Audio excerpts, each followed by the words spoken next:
Hello everyone, thanks for watching my video called Silver Testing 101. I'm going to show you the best way to test for silver. A little background on me, my name's Wayne. My wife and I have been doing Facebook auctions for like 3 years now, and we buy and sell tons and tons of jewelry. So we go through literally 100 pounds at a time. And I'm going to show you how to test for silver. And just because things look silver doesn't mean they are. They could be plated silver. They could be a different kind of silver tone looking metal. You have to be careful. And I'm going to show you everything that you need for testing. Okay, usually I get a acid test kit. Okay, and this is, you get a scratch stone, you get some acids, and here's the instruction booklet. That's important, you should read that. And then we have our acids. All right, we have silver acid, we have an acid neutralizer, which is important. We have 10 karat, 14 karat, 18 karat, and 22 karat acids. Those are for gold, so we're going to get rid of those, but not completely, because I want to show you something. For testing acid, you're going to need a black scratch stone, a white scratch stone. That's really important. That's really important. A rare earth magnet. This one came out of a hard drive, but you can get them like this off Amazon. They have, you know, a little ring on there. You can put it on a key ring or whatever you want to do with it. And it's important to have a jeweler's loupe or some kind of magnifier. It can be anything, a magnifying glass. This one happens to have a light on it, you know. And you want to have rubber gloves, which I have, and you can see why. I've been testing silver, and this was what will happen to your hands if you don't use gloves. They'll turn yellow like this, and it won't come out for a long time. Plus, it's bad for your skin. And you want to be in a well-ventilated room. And if you need to have it, I usually don't use it, but eye protection is good. Okay, so we're going to talk about the silver acid and the acid neutralizer and your black and white scratch stone. What you want to do is, when you first get your silver, you want to go through it. So what you're going to do is we're going to dump some items out here. I'm going to put the acids over here so I can show you. And we got an earring, we have a thimble, we have a bracelet, we have some rings, a little pendant, I don't know what that is, and a little piece of a bracelet. Now the first thing you want to do is go over everything with your magnet. So you take your magnet and you run it over everything and see if it picks up. That doesn't pick up, so that might be silver. This doesn't pick up, that might be silver. We'll put that in the silver pile. This picks up, so we're going to throw that right in the junk pile. This doesn't pick up, so that could be silver. That picks up, that's going in the junk. That picks up, that's going in the junk. Stainless steel, that's what that is. That's picking up, that's going over there. That could be silver, that's not picking up. That's not picking up. That's not picking up, and that's not picking up. Okay, so we determined that silver is non-magnetic. Real silver is non-magnetic. Anything with iron in it, called a ferrous metal, will be magnetic. Like those items that I just showed you right here, like this. That's a medallion of some sort. Picks right up. That's probably tin or steel or what have you. Anything with iron in it will pick up. Okay, so we know silver is not magnetic. So we determined that these could be silver. The next thing you want to do is you want to take, and if you need reading glasses, you put them on, but you use your jeweler's loupe and you look for any markings, 925. Usually on earrings, it's right on the part that goes through your ear. That doesn't say 925. That's just some sort of company, but we're looking. That has no markings. This has no markings. This says sterling, but we're gonna, and I wanted to reiterate this.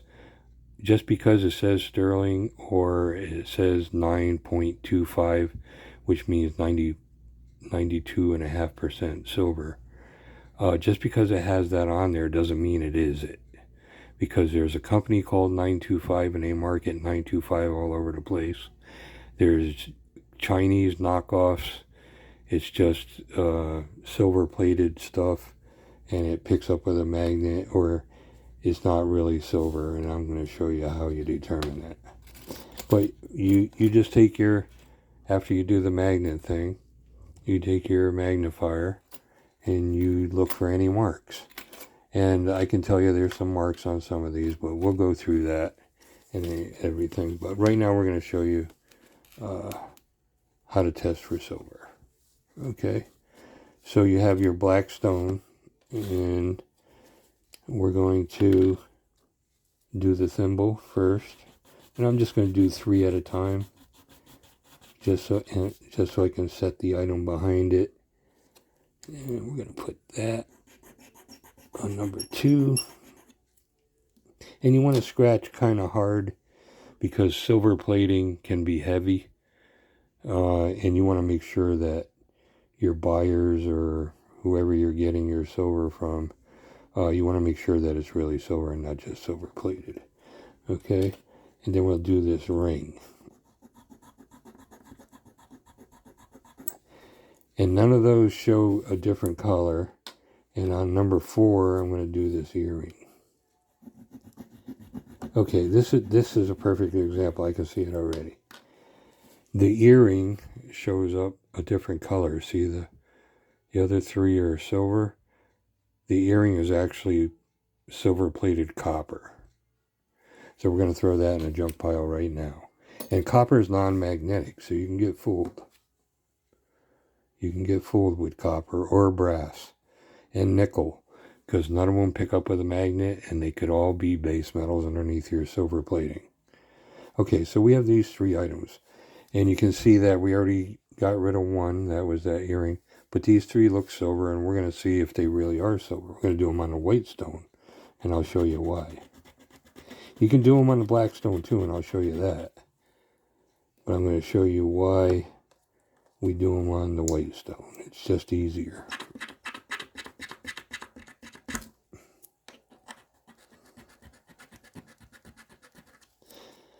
And we'll do the ring.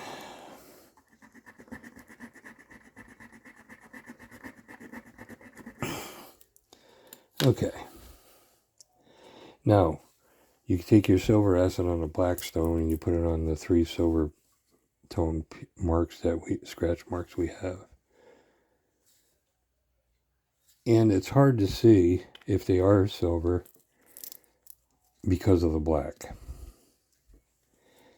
But what you can do is you can take a Q-tip or even a white piece of paper towel, and you can kind of swirl your Q-tip in there. And if you see it comes up brick red, brown, or red, it's silver. See that?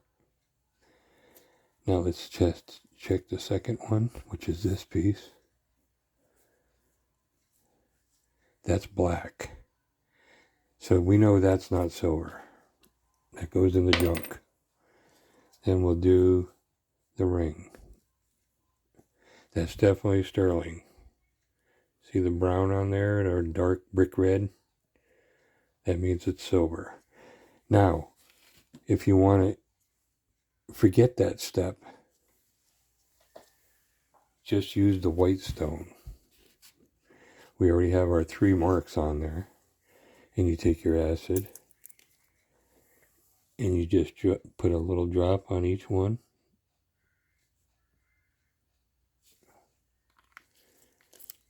And because it's a white stone, the background's not so dark, you can see which one's silver and which one's not. The middle one, which was this piece, is not silver. But the other ones, the ring and the thimble, are silver. Okay, so we determine that. We wipe those off. You can just use a paper towel to wipe your acid off. And what I like to do is, I like to take acid neutralizer, because you don't want to cross-contaminate. Because if you test a lot of silver and gold like we do, you don't want to use all those different acids, and you can cross-contaminate pretty easy. So I like to clean mine, make sure that we don't cross-contaminate. And I just put the neutralizer on there, a few drops. I spread it out on each stone, and then I dry it off with a nice piece of paper towel.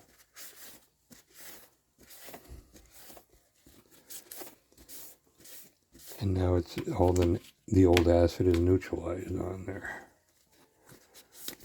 So the neutralizer is important. Okay. So we know that the ring and the thimble are silver. This didn't pick up, and I don't see any markings in there, but we're going to scratch it on the black stone.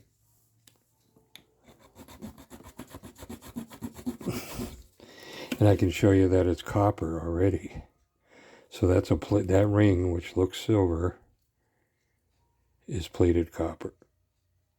So we're going to put that in the junk pile. We don't need to test that one. Now we have this bracelet. That's a pretty nice bracelet. And we're going to scratch that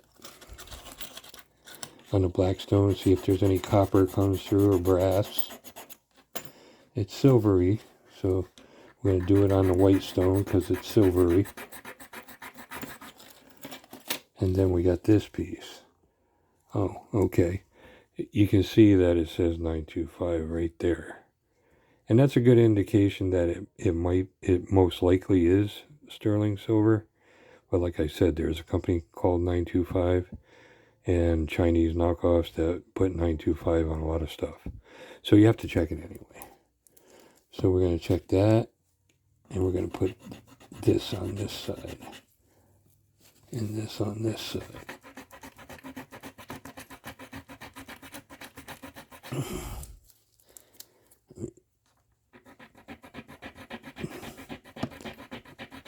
Okay. Now we're going to take our silver acid. And I'm not going to bother to do it on a black stone because we already determined that they're silver tone. They're not copper or brass or anything like that. So we're going to put those on there. Now I can already see that this piece, which was the one on the right, that's turning brick brown, brick red. That's silver. So we're going to put that in a good pile. This is not silver. It's a nice bracelet, but it's not silver. It hasn't changed color at all. So we're going to wipe those clean. And basically that's how you test for silver. Use your magnet, do the visual with your magnifier, and I'm going to also show you why there are people out there that rely on this, which is 18 karat gold acid, but it's just for testing gold. They say, oh, it'll make things turn, it'll have a blue scratch or a blue marking, and that means it's silver. Well, okay, we're going to show you something. If you really want to believe that, I wouldn't. I would just, they give you silver acid for a reason in test kits. Here we have a penny. Any penny made before 1982 is copper. Here we have a nickel, which consists of nickel mostly, and it's got a little bit of copper in it. Then we have a piece of brass. This happens to be a piece of brass bracelet. Okay, I'm going to do 4 items here. And then we have an aluminum, the top of an aluminum can. And they make jewelry out of aluminum also. And we're going to take the 18 karat and we're going to put it on the penny. We're going to put it on the nickel. We're going to put it on the brass. And we're going to put it on the aluminum. Now, you're going to see that it turns blue. But that doesn't mean these things are silver. You know, the penny's copper. You know, the nickel is nickel. That's what they call it, a nickel. Brass is brass, but it's still turning blue. And the aluminum doesn't do anything. So this is why you don't want to use 18 karat gold to test for silver. And you can see the blue comes right off on there. Now I'm going to show you that the reason why people do it that way, it's not the right way, but the reason why they do it that way is because of this. We're going to take something that we know is silver, this thimble, okay? We're going to scratch it hard, and we're going to put the 18 karat on there.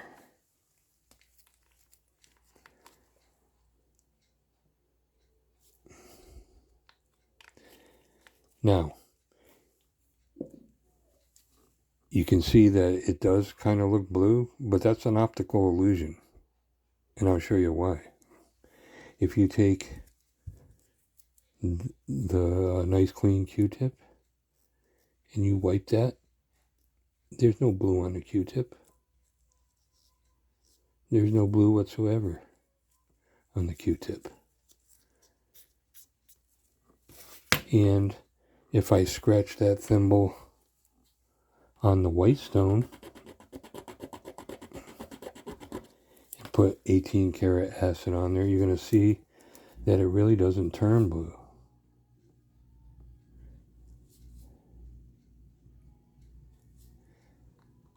As a matter of fact, it stays clear. See? So just, you know, silver acid comes in your kit. So when you want to test for silver, use the silver acid. Don't use 18 karat. And if anybody's using 18 karat to test for silver in the things that they're selling you, I would question it. Because as you can see, there's a multitude of base metals that turn blue with 18 karat. And really, that's all there is to it. So let me know what you thought of that. And I'm going to do some other videos on gold testing. And I'm going to show you the right way to gold test. So you guys take care of yourselves. Have a great new year. And we'll see you later. Bye-bye.